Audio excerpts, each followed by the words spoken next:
Sociales y Humanas y el Centro de Innovación e Investigación de la Fundación Universitaria Católica del Norte, es un gusto poder contar con ustedes en esta cátedra abierta, en la cual tiene como nombre Escribir y leer en ciencias sociales.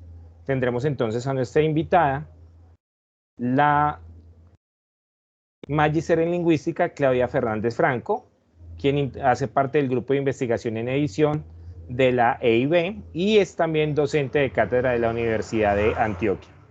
Les informamos entonces por políticas institucionales que este encuentro está siendo grabado y que será posteriormente compartido a través de las redes sociales de la institución con fines académicos en este espacio. A todos nuestros asistentes les invitamos a que cerca de las 7:50 de la noche estaremos compartiendo el enlace de registro y asistencia a este encuentro. A nuestros estudiantes que están en programas de especialización, en convenio con otra de nuestras instituciones aliadas, es importante que estén presentes, por favor, del envío de este listado, el cual será la evidencia que enviaron para poder respaldar su asistencia a este encuentro. Les agradecemos entonces a ustedes su espacio y ya la profesora Claudia Fernández nos indicará cuál será la metodología de este encuentro y ella nos indicará cómo será la metodología para las preguntas en caso tal que se presentara. Mi nombre es Luis Fernando Mejía, docente coordinador del programa de comunicación social y estaremos entonces en este espacio acompañándolos a través del chat. Con nosotros, también invito entonces a que genere un breve saludo, está nuestro coordinador del Centro de Innovación, Carlos Augusto Puerta. Carlos, ¿te encuentras con nosotros en línea?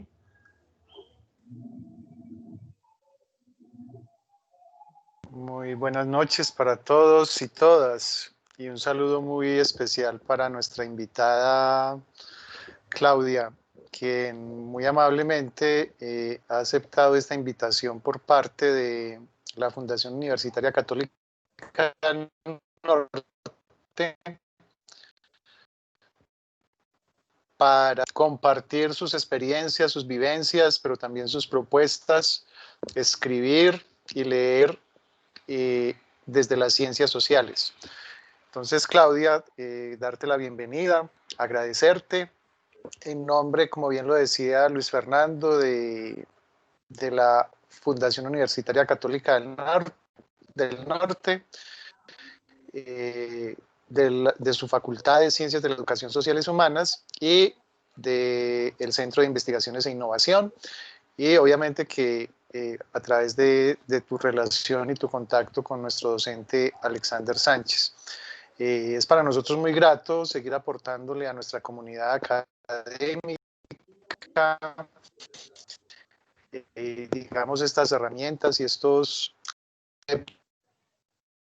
instrumentos sobre aquello que nosotros necesitamos para escribir, ¿sí?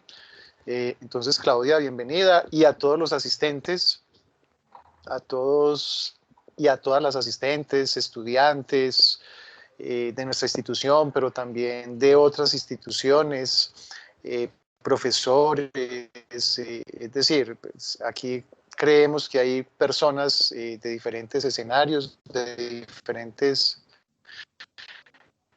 niveles, están expectantes de todo lo que nos puedas ofrecer, Claudia. Entonces, muchas gracias y en este momento te escuchamos. Y bienvenida nuevamente. Bueno, profesor Carlos, profesor Luis, muchísimas gracias. También al profesor Alexander, ausente esta noche. Es un honor para mí estar acá compartiendo esta cátedra con la Universidad Católica del Norte, conversar en torno a lo que son los procesos de lectura y escritura al interior de las ciencias sociales. Para ello entonces voy a compartir pantalla como con la propuesta, digamos, de lo que vamos a conversar inicialmente. Yo le calculo que por un espacio de una media hora y luego entonces procedemos a la conversación. Le pediría el favor de pronto al profe Luis que me ayude a mirar si las preguntitas las miramos ahí por el chat, que de pronto no se nos vaya como a escapar alguna y poder entonces conversar. Por fines de conectividad, entonces apago la cámara y procedo a compartir la pantalla.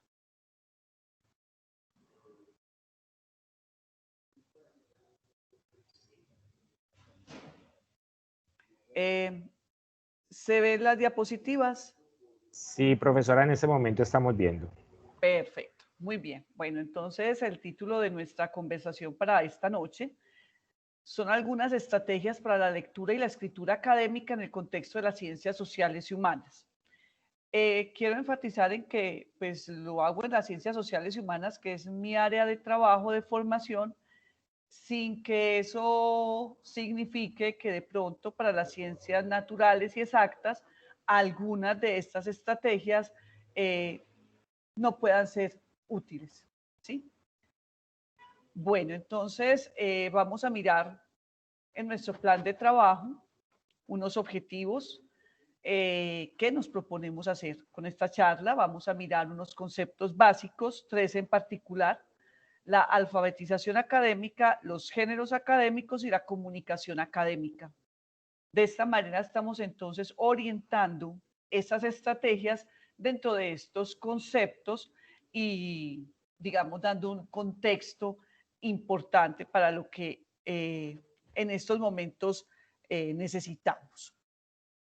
Tenemos además unas estrategias que salen entonces, digámoslo así, como consecuencia de esos conceptos. Es mirar qué podemos hacer frente a la lectura, frente a la selección del material especializado, máxime cuando estamos rodeados de cualquier cantidad de información. Vamos a mirar lo que es la planificación textual como una de las estrategias más importantes de trabajo, y vamos a mirar lo que sería una edición final de las presentaciones de como estudiantes debemos hacer. Esta parte de la edición final está, digamos, inscrita dentro de los avances que vengo haciendo al interior del grupo de investigación en edición de publicaciones de la Escuela Interamericana de Bibliotecología.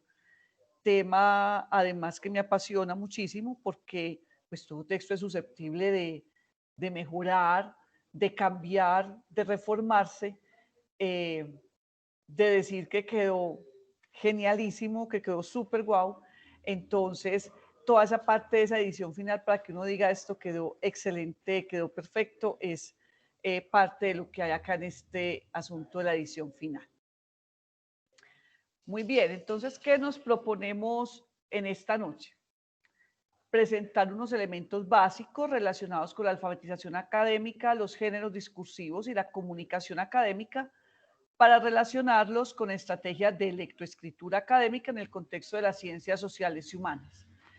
Como les dije ahora en la presentación, estos conceptos son los que nos van a permitir establecer determinadas estrategias.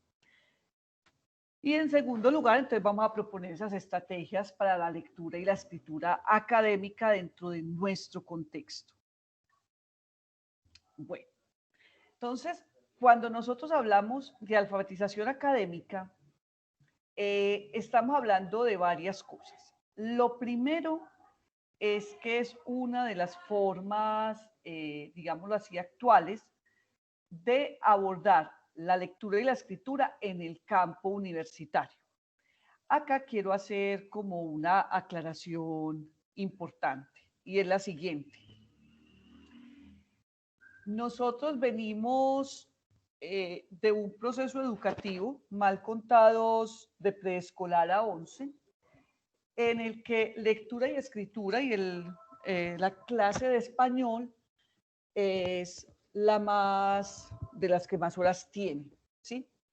Aún así, llegamos a la universidad y hace parte de las mayores dificultades que encontramos y que seguramente cuando nosotros ingresamos a la universidad también lo tuvimos, hacen parte de nuestro proceso. O sea, sentarnos frente a la hoja en blanco o que nos digan es un informe o es un protocolo o es un ensayo, se nos vuelve algo complejo. Entonces, la alfabetización académica será esa parte teórica que nos permita mirar cómo abordar esos procesos de lectura y escritura en el ámbito universitario. Hay varios autores que han, digamos, significado y que han hecho investigación al respecto. Entonces, por ejemplo, Caldera y Bermúdez nos dicen que la alfabetización académica es entendida como actividades y estrategias de lectura y escritura propias de prácticas discursivas con las que cada disciplina elabora su conocimiento. Entonces acá ya vamos precisando unos elementos fundamentales, y es que cuando yo estoy accediendo a un discurso especializado, que es el de mi área de formación, trabajo social, filosofía, psicología, alguna licenciatura, comunicación, etcétera, etcétera, entonces nosotros necesitamos dominar ese discurso especializado. Y para ello, entonces, miramos lo que la alfabetización académica nos pueda ofrecer. Tenemos además a Paula Carlino, que es una de las investigadoras, digamos, y referentes más pertinentes, y va a tener dos asuntos importantes. Uno es del 2012, luego en el 2013 va a hacer otras precisiones. Entonces, lo primero es que nos dice que hay que mirar frente a la alfabetización académica todo aquello que tiene que ver con la producción y los análisis de textos que necesitamos para estar en la universidad e ir adquiriendo los conocimientos propios del área de formación. Entonces, acá se nos unen dos asuntos: producir, pero también analizar textos. Y cuando decimos producir, debemos enfatizar en algo. Alguien será nuestro lector, ¿cierto? Que en principio es el profesor, pero que podría ser cualquier otra persona. Por ejemplo, si participamos en un evento de una ponencia. Lo otro que nos dice ella es que son prácticas de un lenguaje y de pensamientos propias del ámbito académico superior. Es decir, cuando estamos en edad escolar, así sea la media, no estamos dentro de un ámbito en el que estemos determinando un lenguaje especializado y un discurso especializado. Y lo otro que nos dice es que entonces, con la alfabetización académica, nosotros debemos llegar a decirle a esa comunidad académica en la que estamos inscritos, por ejemplo, del trabajo social, de la psicología: vea, mi discurso y mi terminología ya son acordes a lo que ustedes solicitan para que yo pueda pertenecer a ese grupo. Y luego, entonces, un año después, y es interesante leer esta autora porque ella muestra los ejemplos de lo que ha sido su vida como profesora. Entonces, agrega el concepto de las culturas escritas de las disciplinas, es decir, cómo escribimos en. Nosotros vamos a hacer referencia a las ciencias sociales y humanas, y casi con seguridad el trabajo social tendrá su especificidad, lo mismo que la psicología, lo mismo que la filosofía, que la comunicación, que las licenciaturas, etcétera, etcétera. Para que los universitarios aprendan a exponer, argumentar, resumir, buscar información, valorar razonamientos, debatir, etcétera. Estos verbos y estas partes que acabo de señalar aquí son entonces aquellos pedidos que como profesores hacemos constantemente a nuestros estudiantes. Vamos a exponer tal tema o vamos a hacer unas búsquedas de determinado tema y las vamos a presentar. Vamos a dar razones para, argumentemos tales razones, hagamos resumen, etcétera, etcétera. De tal manera que a partir de todas estas elaboraciones nosotros podamos decir cómo expresamos por escrito nuestra disciplina y nuestro proceso de aprendizaje. Y tenemos finalmente a Sánchez, que le anexa a esto que venimos diciendo la relación entre leer y escribir la ciencia en determinados contextos. Eso significa que entonces, además de todo lo que he dicho, debemos mirar cuál es el contexto preciso en el que nos están pidiendo, por ejemplo, una exposición. O nos están pidiendo que vamos a ir a hacer una entrevista semiestructurada. O que vamos a ir a hacer una observación participante, por ejemplo. Vamos a ir a observar el comportamiento de las personas, qué sé yo, en el metro de Medellín, después de haber estado durante 3 meses sin uso. ¿Sí? Señala además que estas actividades se dan en programas de maestría y doctorado. Le podemos anexar sin ningún problema todo lo relacionado con el pregrado, pero también con las actividades de divulgación científica.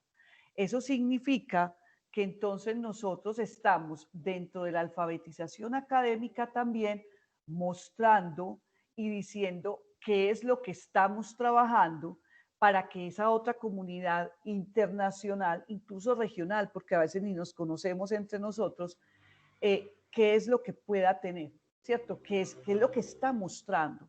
¿Qué nos está diciendo? ¿Cuáles son esos conceptos emergentes a raíz de su trabajo? Y entonces, digamos, dentro de todo lo que uno lee y puede indagar sobre alfabetización académica, entonces esta es una de las definiciones más completas que hay. Es algo más que lo que se puede encontrar en un texto, puesto que tiene que ver también con la manera como las personas transforman sus modos de pensar mediante prácticas de lectura y escritura. Eso significa que nosotros, y me imagino que quienes estamos acá partícipes, así seamos del primer semestre, ¿cierto? El hecho de ya estar terminando y finalizando un primer semestre académico, en nosotros los documentos, las películas, los documentales, los encuentros sincrónicos, las actividades que realizamos han transformado nuestras prácticas de lectura y escritura, entre otras razones, porque nosotros escribimos y nosotros nos leemos antes de entregar el producto final. Y eso es una de las cosas más bonitas. Y cuando digo bonitas, también lo estoy manifestando en el sentido de, como profesora, orientar, pero también como estudiante, sé lo importante que es uno decir, aquí podemos hacer esto, ¿por qué se coloca esto? Y cuando hay unas razones que justifiquen el porqué de eso que ponemos y que quitamos, entonces estamos mostrando que llegamos a esa... que estamos llegando a esa disciplina, a esa cultura escritural propia de la disciplina en la que estamos. Y siguiendo, entonces nos quedamos precisando la diapositiva anterior, que son esos conocimientos guiados, porque hay un proceso de enseñanza que no se acabará. Y los profesores Carlos y Luis Fernando, y estaría segura que el profesor Alexander estarían de acuerdo conmigo en que el proceso de enseñanza-aprendizaje de la lectura y la escritura nunca termina. Nosotros todos los días, por más que leamos, aprendemos cantidad de cosas y los estudiantes nos enseñan otro montón.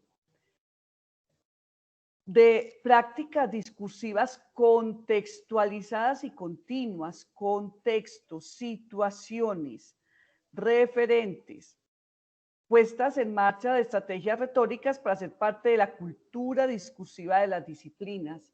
Entonces yo tuve que pasar por todo un proceso de formación para poder compartir con ustedes este saber, porque finalmente pues también la cultura discursiva propia del ámbito de la escritura y la lectura académicas me permitió estar ahí, mediante la comprensión crítica y la producción de diferentes tipologías textuales necesarias para hacer aprender y saber y ser en la universidad.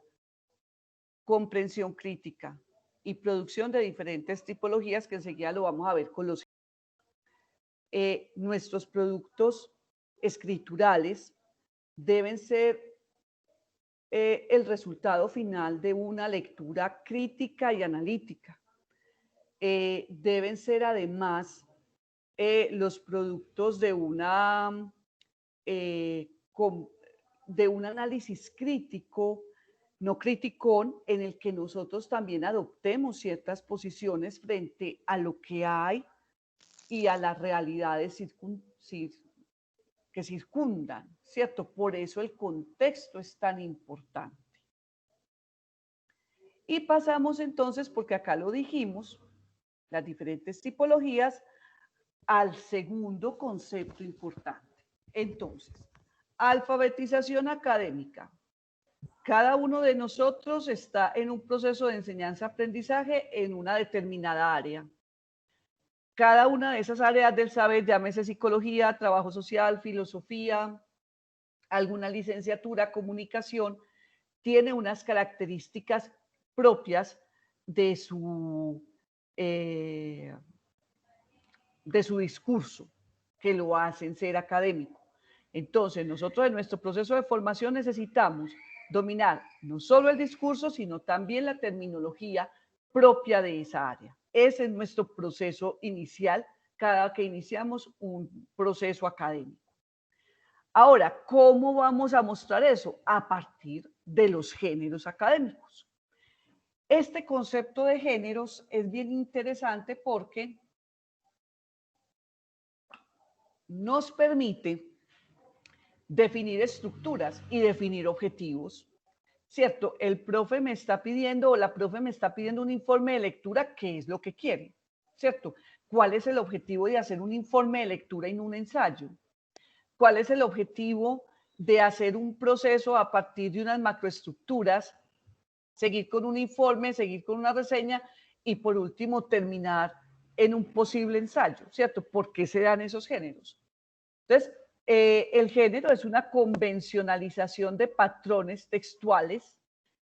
Esto es muy importante, los patrones textuales, porque son entonces todas aquellas particularidades de los, entre comillas, trabajos que nos ponen.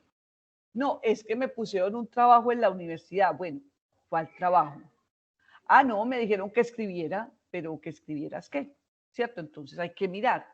Si me piden, por ejemplo, elaborar un protocolo de clase o elaborar un protocolo de una reunión, si estuve en una reunión, o elaborar un informe de lectura, una relatoría, una reseña, o si nos vamos para los géneros, digamos, un poco más avanzados y más complejos, como es el ensayo, que usualmente es argumentativo, el artículo académico en alguna de sus presentaciones, o de resultado de investigación, o de avance, o de reflexión de investigación.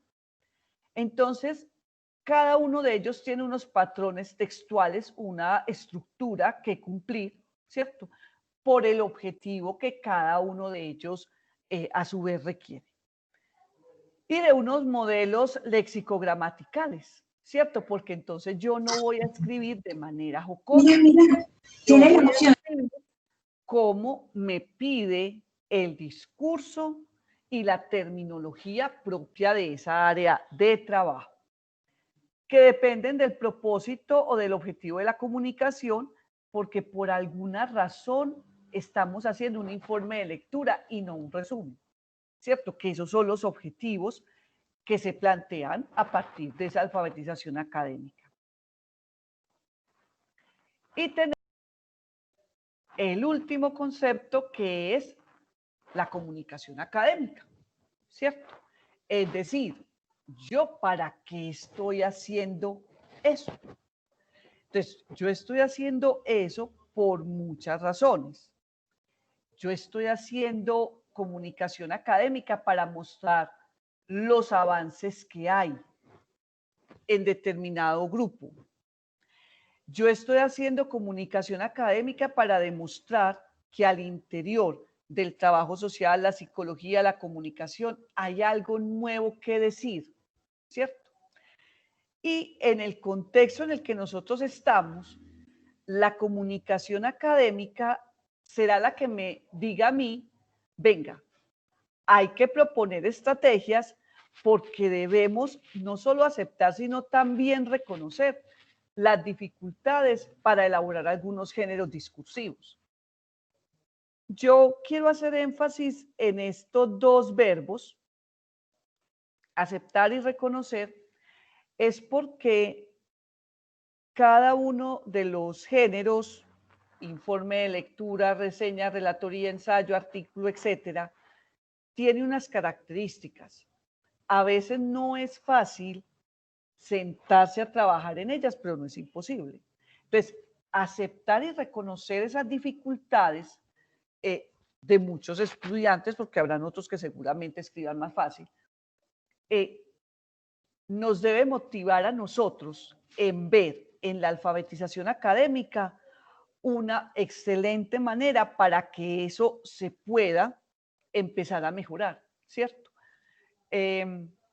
Muchos de ustedes que ya con seguridad han escrito más de un trabajo, lo sabrán.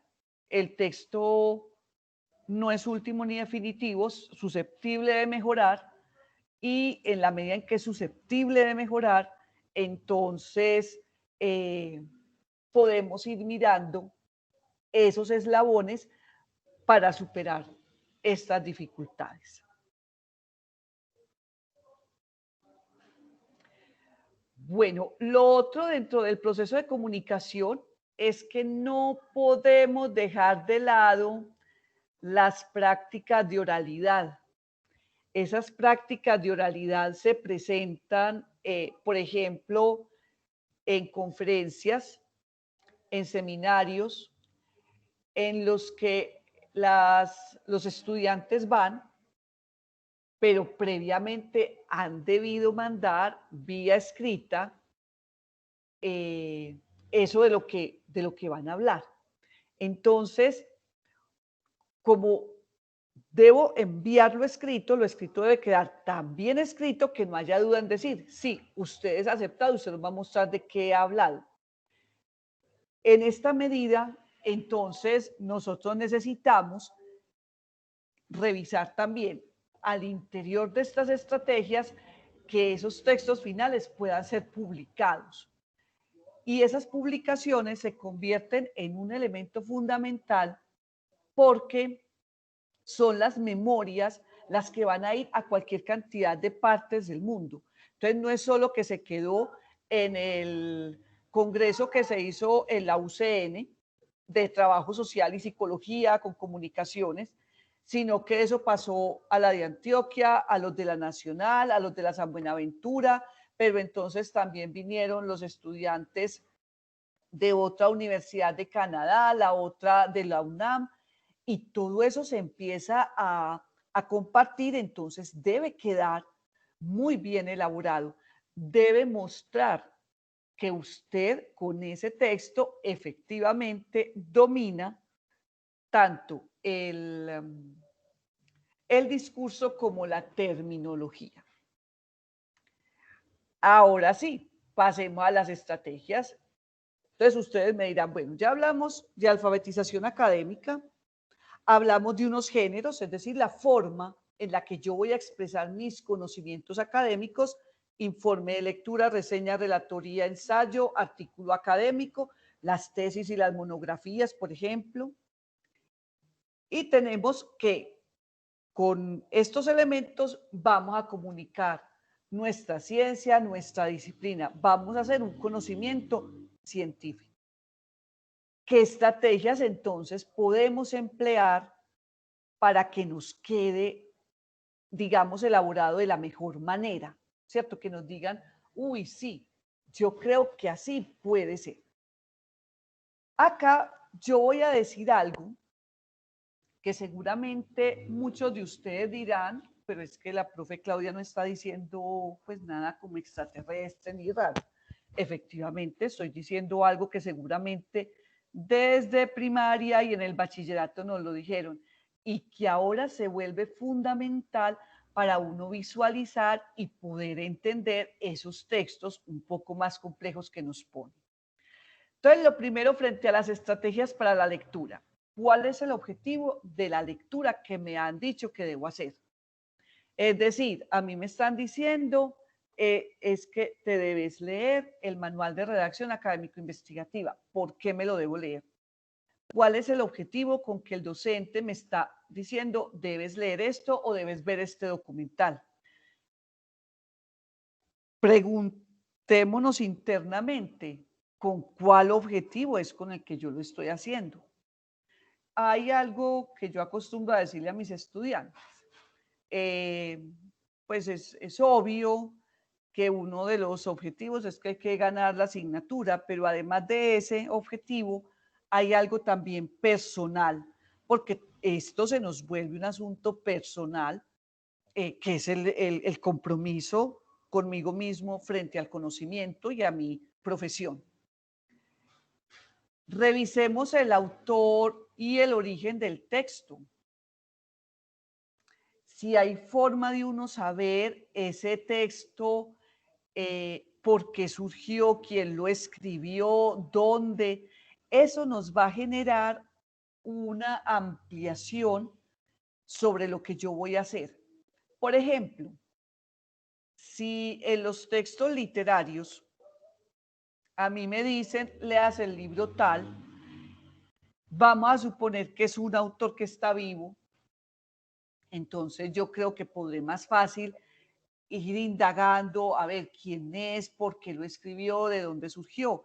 Voy a dar dos casos de autores colombianos, Lo que no tiene nombre de Piedad Bonet y Río Muerto de Ricardo Silva Romero. ¿Quiénes son? ¿Por qué se originó el texto? Y que va ligado a ese objetivo que me he planteado. Revisemos el título y los subtítulos. Echémosle una miradita. Ese título a mí, ¿qué me está diciendo? Independiente de si es académico, ¿cierto? Que es para el caso, pues, nuestro, o si fuera, por ejemplo, un texto literario, si tiene alguna otra cosa, algún otro, qué sé yo, otro esquema, otro planteamiento de elaboración. Este cuarto punto de la estructura será muy importante si, por ejemplo, estamos hablando de textos como los artículos académicos. A ver, revisemos qué dice la introducción, qué me dicen las palabras clave, las conclusiones, los referentes bibliográficos. Una de las formas más interesantes de yo adquirir referentes bibliográficos frente a mis inquietudes académicas es que en los artículos en la parte final aparecen muchos y es bien interesante lo que nos pueden aportar. Está la estrategia del subrayado, use colores, use resaltadores, ponga noticas al margen. Esta es una de las estrategias más importantes que hay. Algunas veces la dejamos pasar por alto, pero no se debería dejar pasar por alto. Es una de las formas, por ejemplo, que Carlino ofrece en sus textos sobre alfabetización académica, porque es la forma en la que nosotros vamos a ir accediendo a toda esa parte conceptual y a partir de eso de las categorías que ofrece el texto. Hagámosle preguntas al texto, no nos quedemos callados. No entendemos, le preguntamos al texto, no entendemos en la página 8 que nos hace tal afirmación, porque es que en la página 6 había dicho otra cosa. Entonces esas preguntas que uno le hace al texto se convierten en algo supremamente necesario y enriquecedor además, porque es posible que una de las acciones que vayamos a hacer con el texto sea una socialización. Y lo otro es, escribamos lo que no comprendo del texto. Yo no comprendo por qué está diciendo esto. Yo no, o si no estoy de acuerdo, escribir por qué, por ejemplo, no estoy de acuerdo. Mire que hay algo interesante. No, Juanito, gracias. Hacerle preguntas al texto, pero también escribir lo que no comprendo, escrito. No que se quede solo en mi mente, no solo lo pensado. Y hay una cosa que pasa cuando usted ya ha escrito su texto. Hágale a su texto esto mismo. Hágase preguntas a lo que usted escribió. Eso que yo escribí, si es lo que el profesor me pidió, si es lo que aparece en la rúbrica. A ver, yo puse una introducción en la que prometo esto, pero veo que me faltan muchas cosas. ¿Qué me falta? ¿Qué es lo que no hay? Mire que este mismo ejercicio lo está haciendo usted como autor, pero es el mismo ejercicio que su lector va a hacer. Y acuérdense de algo, nosotros no sabemos quién será nuestro lector. Sí, inicialmente usted le presenta los trabajos a un profe, pero si nos vamos a presentar una ponencia, ya no será solo mi profe, ya será otro grupo, que es un grupo experto en el tema, ¿cierto? O serán unos pares que también están siendo expertos en el tema del que estoy tratando, los que me van a leer y los que van a hacer esto. Porque van a decir, uy, fulanita de tal escribió tal texto, venga que ese se viene para clase y le vamos a hacer todo esto de acá. Lo otro es la selección de lectura especializada. Y aquí quiero llamar la atención en lo siguiente. Y puede sonar como a eso es obvio, pero no es tan obvio. Busquemos lectura especializada cuando sepamos cuál es nuestra idea principal a trabajar. Ah, no, es que yo quiero trabajar, qué sé yo, la toma del Palacio de Justicia en Colombia. Sí, pero ¿qué queremos buscar de ahí? Porque si no, entonces a usted se le va a desbordar Google. Es más, se le van a desbordar los OPAC de las universidades, de las bibliotecas. Entonces, cierto, busco esa lectura especializada, pero cuando ya sé cuál es mi idea principal. Lo otro es, bueno, ¿cuál es el género que voy a escribir y cuál es el objetivo para escribirlo? Me pidieron un informe de lectura, me pidió una reseña, me pidió una relatoría, me pidieron un ensayo. Cuando ya sé qué me pidieron y por qué me lo pidieron, entonces ya voy teniendo claridad para hacer la lectura especializada, para ir buscando lo que necesito. Usualmente se busca libros, capítulo de libro, artículo académico, bien sea de avance, resultado, reflexión de investigación, prensa, etc. La fecha de publicación es importante. Recordemos ir de 5 en 5. Entonces estamos en el 2020. Yo no sé si por todos estos asuntos de pandemia las producciones del primer semestre se hicieron. Vamos a suponer que sí. Entonces será primero lo que se ha escrito en el 2020, del 2019 al 2014, etcétera, etcétera.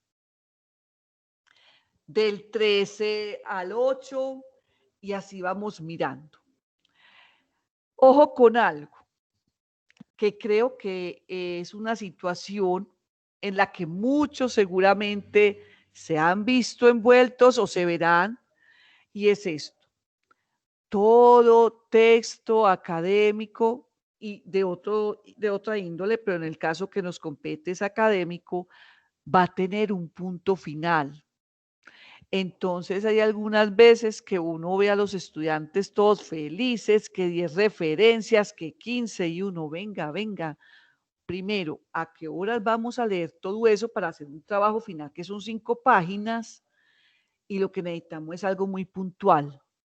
Entonces, en esta selección de lectura especializada, debemos también mirar, de acuerdo con el tema y el género, la cantidad de material. Otra cosa es que estoy haciendo mi tesis, sabes que ya la tesis sí me implica a mí 50, 60 materiales.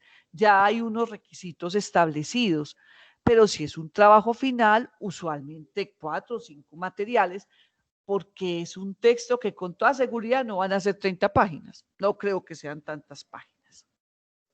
Procuremos una cosa, que la fuente sea confiable. Nada de colocar un Wikipediazo. Por Dios, no, no, no. Existen las bases de datos, existen las bibliotecas, existe colocarle a Google artículo académico y sale redalic y cielo por todas partes. Leamos los artículos académicos que está diciendo nuestros pares, expertos en psicología, en trabajo social, en filosofía, en comunicaciones, que están diciendo de ese tema que nosotros queremos trabajar. Entonces, una vez tenemos nuestra lectura hecha y nuestra selección de lectura, nos vamos a una tercera estrategia que es muy importante: el proceso de planificación o composición textual. Resulta, espérense que yo creo que esta se me ve mejor. Sí. Esta primera parte de la preredacción será fundamental para que nosotros elaboremos de una manera más fácil y práctica nuestros trabajos. Yo les recomiendo revisar siempre este cuadrito. Entonces, miren lo que me dice: seleccionar, delimitar y enfocar el tema. En ciencias sociales y humanas, uno queda feliz porque uno dice, voy a hablar de todo. Y empieza a buscar y dice, no, no puedo hablar de todo porque hay exceso de material, 500, 200 materiales, ¿a qué horas me leo todo eso? El profe me pidió 3 páginas. ¿De qué voy a hablar yo? ¿Cierto? El tema es este, pero la precisión o mi idea principal será aquella. Voy a establecer mi intención comunicativa. ¿Yo por qué voy a hacer ese trabajo? Y ese por qué tiene que ver con algo muy personal, porque nosotros también estamos permeando este trabajo. Voy a determinar el objetivo, voy a presentar, analizar, determinar, establecer qué. Mire que intención y objetivo van de la mano. Ojo con este punto. Yo voy a definir, el público. Inicialmente su público, vuelvo y digo, será el profe. Pero venga. Además del profe, ¿quién más me podría leer a mí? Uy, no. A mí me pueden leer estudiantes que estén interesados en el trabajo o en el concepto de familia.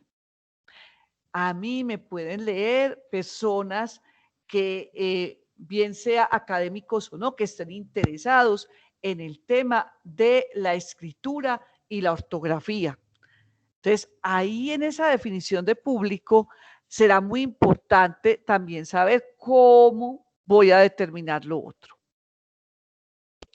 Identifico el género textual: informe de lectura, reseña, relatoría, ensayo, artículo académico. Busco información pertinente, entonces las fuentes confiables en relación con mi tema. Hay otra estrategia, no la puse acá porque sería casi que tema de otro conversatorio, que es trabajar a partir de fichas de lectura, seleccionando el material. Generar ideas, tomar apuntes y realizar una cartografía conceptual. Importante. Profe, no me sale una línea. Entonces hagamos lluvia de ideas que luego miraremos cómo podemos unir e hilvanar esas líneas. ¿Cómo podemos dar una coherencia a todo ese proceso que hay ahí? Redactemos la idea principal, nuestra tesis, nuestra hipótesis, que si usted se da cuenta está relacionado con el primer punto. Y que para yo hacer todo esto, entonces necesariamente la idea principal ya debe estar dando vueltas por mi cabeza.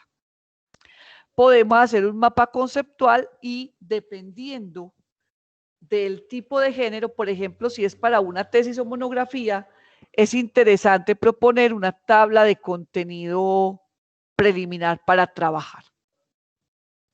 Ya luego aparece la redacción y las revisiones finales, pero este punto es el punto más importante, ¿cierto? Antes de yo sentarme a escribir. Y como les digo, acá en la búsqueda de la información, el trabajo con fichas de lectura es supremamente enriquecedor. Yo, digamos, le digo lo importante, pues porque trabajo con las fichas, pero es además enriquecedor, porque cuando los estudiantes acceden a ese fichaje, van viendo que todo queda escrito, va quedando listo. Y tenemos nuestra edición final. Entonces, para esta edición final hay varias cosas y es una recomendación que yo les hago a los estudiantes. Un trabajo académico sí o sí debe tener referencias bibliográficas. Si no, su trabajo carece de sustento. Así de sencillo. Lo primero que hace en la hoja Word, referencias bibliográficas y las va poniendo y ya sigue escribiendo el resto del trabajo. Así sea la última página. Para la edición final, hay dos recomendaciones. Si usted trabaja solito, pues usualmente usted a todo le coloca la misma letra, el mismo interlineado, etcétera. Hay algunas veces que se trabaja en conjunto con 2, 3 personas, creamos un drive, ¿cierto? Por algún azar del destino, de metodología, el uno escribe con Calibre, el otro con Arial, el otro con Time New Roman. Y entregamos el trabajo así, sin una edición final de letra, y eso queda horroroso. Entonces, lo primero es que en la edición final hay alguien que se va a responsabilizar de eso. Y vamos a partir del principio según el cual vamos a trabajar nosotros con nosotros. Entonces, esa parte de presentación es muy importante. Mantengamos la misma letra y el mismo número de letra. Revisemos el objetivo. ¿Cuál fue el objetivo por el cual a mí me pusieron el trabajo? Es que el profesor necesita que yo sepa identificar las ideas principales y los argumentos del autor. Es que el profesor necesita que yo sepa cuáles son los conceptos básicos del documento tal. Eso no se nos puede perder de vista, porque es el objetivo, es lo que el profe o la persona me está solicitando a mí que debo saber. Lo otro es el género. Bueno, a ver, a mí me pidieron un protocolo, esto sí es un protocolo. Me pidieron una reseña, esto sí es una reseña. ¿Cómo sé yo si el género fue o no fue? Porque seguramente ya la persona encargada nos habrá dicho, debe tener esto, esto, esto, y las características son las siguientes.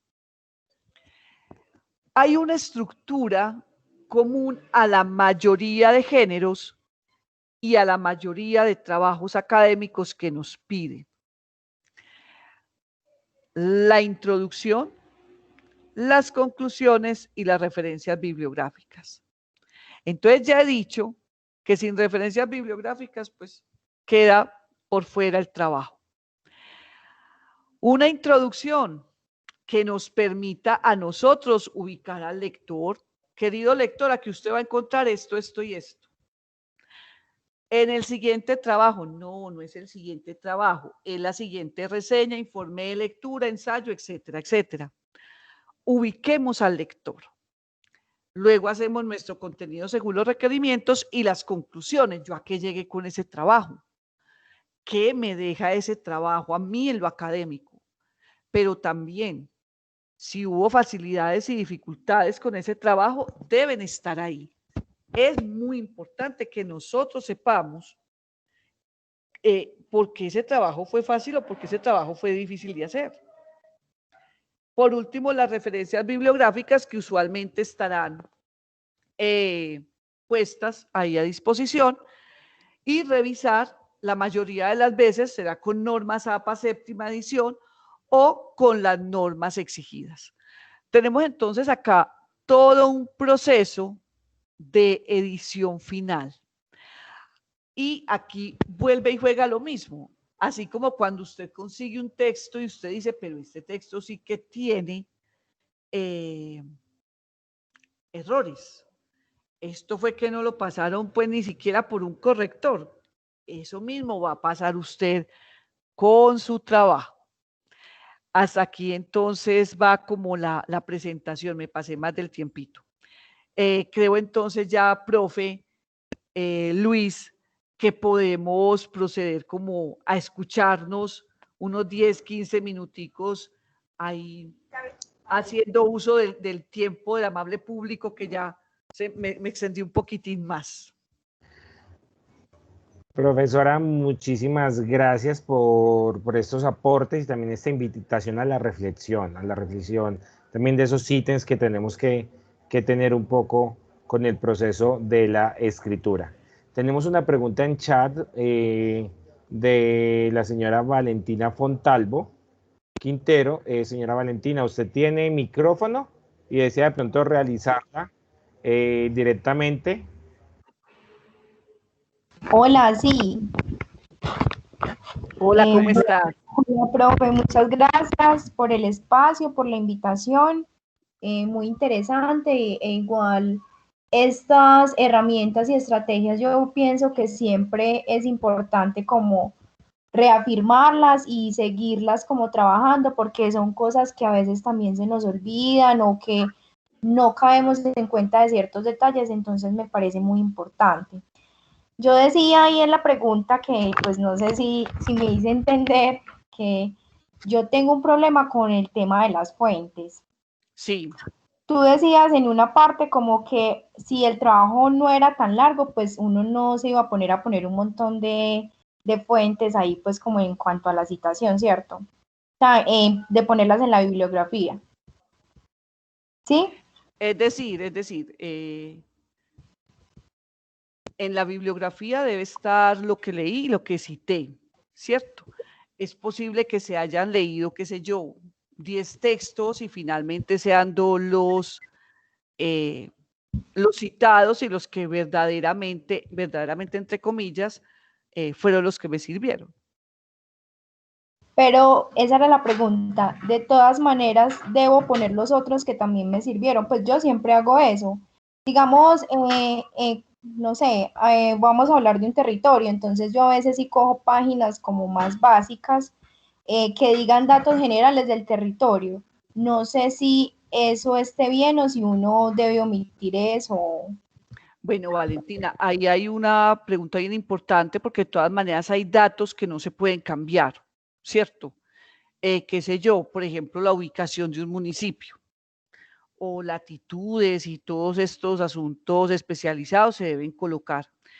Y lo que hay es que puedes desde la introducción hacer la aclaración que los textos que vas a citar son 2 o 3, pero que fueron importantes para la escritura final otros textos que leíste, el texto 1, 2 y 3. Entonces ahí te diría que puedes hacer eso. Ah, listo, profe, muchas gracias. A ti, muchas gracias. Profesora, nos piden en el chat el señor Efraín Elías que si podemos compartir nuevamente las referencias bibliográficas de Carlino y Sánchez que figuran en la presentación. Claro que sí, ya mismo. Y son textos por lo demás que encontramos en internet de libre acceso. El libro del profesor Alexander Sánchez precisamente es publicado por la Universidad Católica del Norte y está de libre acceso. Lo mismo que los de Carlino. Ya enseguida paso para la otra. Acá está estos otros. Muy bien, ¿quién más necesita? Señor John Tapias levantó la mano. Señor John, adelante. Buenas noches, un saludo con todos. Muchísimas gracias por la ponencia. Yo quería, si me ayudas o nos ayudas seguramente que algunos a comprender la diferencia entre citas, referencia y bibliografía. A veces, pues hace mucho rato que no volví a estudiar, me genera un poquito de confusión si las referencias son las mismas referencias bibliográficas o la referencia va, digamos, en cada párrafo, en cada texto, ¿no? Y después, ¿por qué no se menciona ahora mucho el tema de los pies de páginas, que cuando yo estudié en la universidad hace 10 años, pues era muy frecuente? Muchísimas gracias. Muy bien, John, muchas gracias. Bueno, se acostumbra a decir referencias o referentes bibliográficos al material que se utilizó y que antes, o incluso creo que bajo las normas ICONTEC llamamos bibliografía, ¿sí? Se diferencia de la cita porque la cita, que puede ser directa, extensa o corta, es decir, aquella que copiamos literal y que nos permite sustentar nuestras ideas, nuestros argumentos, la colocamos y la citamos, si es en APA séptima edición, va entre paréntesis con el apellido, la fecha y la página. Ese apellido, fecha y página debe estar corroborado con las referencias bibliográficas del autor. Entonces, por decir algo, yo cité a Silva Romero del 2020 en la página 8. Entonces debe existir un texto de Silva Romero Ricardo 2020 que se llama Río Muerto, publicado por Alfaguara. ¿Para qué? Para orientar al lector, ¿cierto? Para que sepa que de ahí es de donde salió la cita. Y lo que me preguntas de los pies de página, pueden ser dos cosas. La primera es que en la citación ICONTEC se utiliza el pie de página. Y lo otro puede ser por lo siguiente, y es que, y es una recomendación pues que creo que es importante darla dentro del ámbito de la escritura, si nosotros podemos hacer la mayor claridad de precisiones al interior del texto y evitar el pie de página, muchísimo mejor, porque hay algunas veces los lectores de pronto omiten estar ahí, omiten ese paso. Y para nosotros como escritores fue importante, entonces por eso se acostumbra, ¿sí? Se acostumbra a hacer todas las aclaraciones necesarias ahí al interior del texto. Pero también existe quien decida precisar algo por el pie de página. No sé, John, si quedó claro como lo que me preguntabas. Sí, estupendo, perfectamente claro. Entonces, a ver si te entendí. La referencia es lo que antes se llamaban las normas de ICONTEC, la bibliografía, solo que ahora se le llama referente bibliográfico. Sí, creería que esa es una buena definición y diferencia. Ah, muchísimas gracias. Perfecto. A ti, John. Les recordamos entonces a nuestros asistentes que en el chat del encuentro ustedes podrán visualizar el enlace de registro. Recordemos que es para nosotros también muy importante contar con su evaluación y el diligenciamiento de sus datos para poder validar la asistencia. ¿Tenemos de pronto alguna otra pregunta en sala?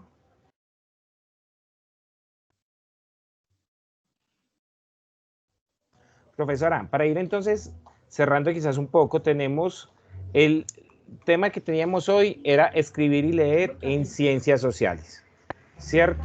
Así es. ¿Cómo o cuál sería quizás esa recomendación que deberíamos de tener al momento de empezar a abordar directamente esas temáticas sociales propias de nuestras profesiones y que ya en algún momento decimos, sobre esto puedo empezar a escribir? ¿Qué serían esos puntos de pronto iniciales que usted diría que se deberían de tener presente para poder dar quizás ese primer paso? Bueno, profe, yo creería que el primer paso es tener claridad conceptual frente a aquello de lo que quiero escribir y que hace parte, digamos, de la disciplina en la que me desenvuelvo. Es decir, conocer esa terminología en la que estoy. Y cuando digo terminología no es un diccionario entero, estoy hablando de 3, 4 conceptos que sé que son los que voy a manejar para poder hacer un muy buen texto. Y lo segundo es pensar muy bien qué es lo que quiero decir, de qué lo quiero decir, cómo y por qué lo quiero decir, que estaríamos ahí yéndonos mucho por el objetivo, pero teniendo eso claro, pensaría yo que es una forma inicial de poder lanzarnos a una escritura que cumpla con los requisitos y los objetivos. Y quiero aprovechar para algo, y es que vamos a suponer que en el caso que el profe Luis está poniendo, el asunto sea relativo a una exposición, ¿cierto? Vamos a hacer una exposición. Casi siempre hay un apoyo escrito para la exposición. Rara vez nosotros llegamos con una exposición en la cabeza sin un apunte, sin una PP, sin un price o cualquier ayuda de texto escrito. Entonces yo creo que también es preparar dentro de lo escrito para eso que va a surgir después en la oralidad.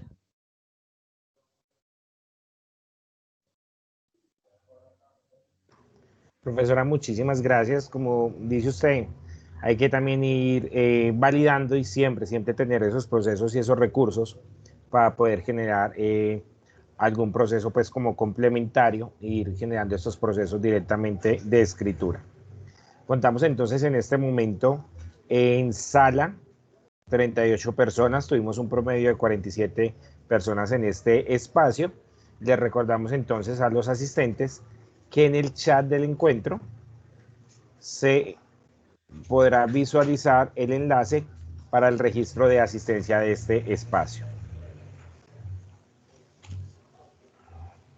Invito a mi compañero Carlos Augusto Puerta Gil, coordinador del Centro de Investigación e Innovación de Fundación Universitaria Católica del Norte, si tiene entonces de pronto algún aporte para este proceso final.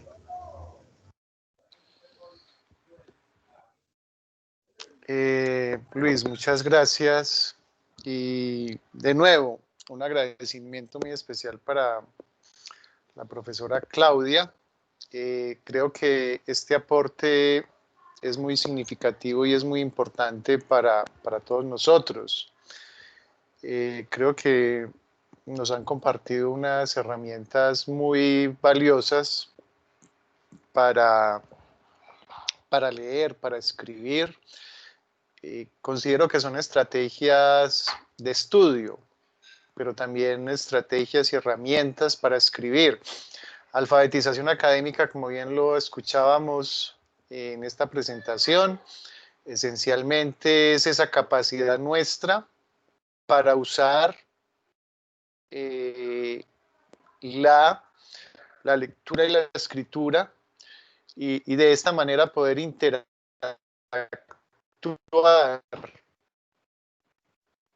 y poder apropiarnos del lenguaje inmersos. Entonces creo que todos estos elementos, todo esto que nos ha aportado en esta noche Claudia, es muy valioso, digamos, para todo ese proceso escritural, para todo ese proceso de aprendizaje, porque finalmente la lectura y la escritura son esos medios, son esas medias para nosotros dialogar con las diferentes ciencias, dialogar con el conocimiento que la humanidad ha construido a lo largo de la historia, pero que no nos podemos quedar ahí solamente, sino que también es necesario que nosotros aportemos, que nosotros contribuyamos a ese conocimiento a través de la generación y construcción de nuevos escritos. Siempre al norte los estudiantes han estado muy participativos y ya vamos teniendo algo muy visible. Consideramos número, pasamos dos artículos publicados por estudiantes.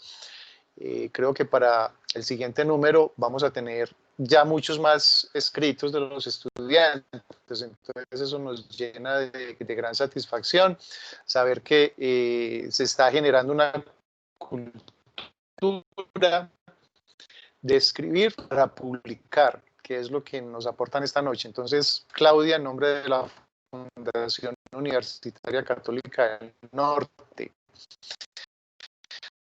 de la Facultad de las Ciencias Sociales y Humanas, del Centro de Investigaciones e Innovación, del Programa de Comunicación Social. Le agradecemos por este valioso aporte y por esta importante charla y conferencia que nos ha brindado. Muy agradecidos y a todos los gracias. Adelante, Luis. A ustedes muchísimas gracias por la invitación, por la atención y bueno, por la conversa que se generó. Profesora, a usted muchísimas gracias. Invitamos entonces a nuestros asistentes que en los próximos días estaremos compartiendo las memorias de este espacio de la grabación a través de las redes sociales de la Facultad de Ciencias de la Educación Sociales y Humanas en Facebook y también en Twitter. A ustedes entonces muchísimas gracias por su atención. Siendo las 8:10 de la noche de hoy, 22 de octubre, finalizamos entonces este espacio académico. Gracias a todos por su asistencia. Muchísimas gracias, profe.